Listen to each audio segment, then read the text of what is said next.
Judging by what you write me, and by what I hear, I am forming a good opinion regarding your future.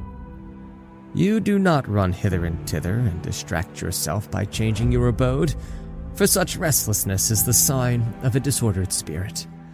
The primary indication, to my thinking, of a well-ordered mind is a man's ability to remain in one place and linger in his own company. Be careful, however, lest this reading of many authors and books of every sort may tend to make you discursive and unsteady. You must linger among a limited number of master thinkers and digest their works if you would derive ideas which shall win firm hold in your mind. Everywhere means nowhere. When a person spends all his time in foreign travel, he ends by having many acquaintances but no friends. And the same thing must hold true of men who seek intimate acquaintance with no single author, but visit them all in a hasty and hurried manner. Food does no good and is not assimilated into the body if it leaves the stomach as soon as it is eaten. Nothing hinders a cure so much as frequent change of medicine.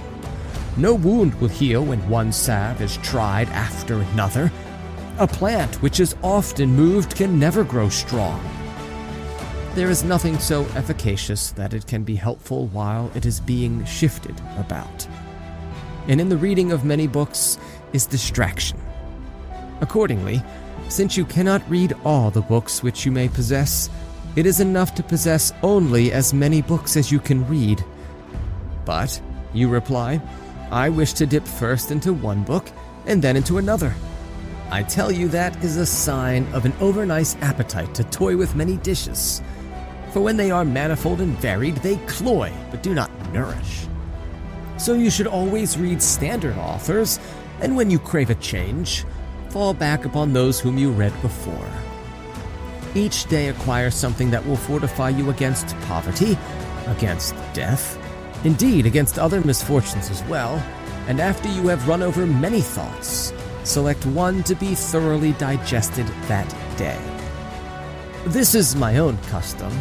From the many things which I have read, I claim some one part for myself.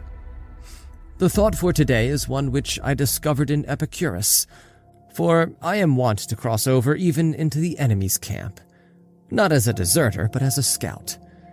He says, "Contented poverty is an honorable estate." Indeed, if it be contented, it is not poverty at all. It is not the man who has too little, but the man who craves more that is poor.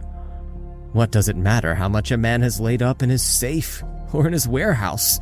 How large are his flocks and how fat his dividends, if he covets his neighbor's property and reckons, not his past grain, but his hopes of grains to come? Do you ask what is the proper limit to wealth? It is first to have what is necessary, and second, to have what is enough. Farewell.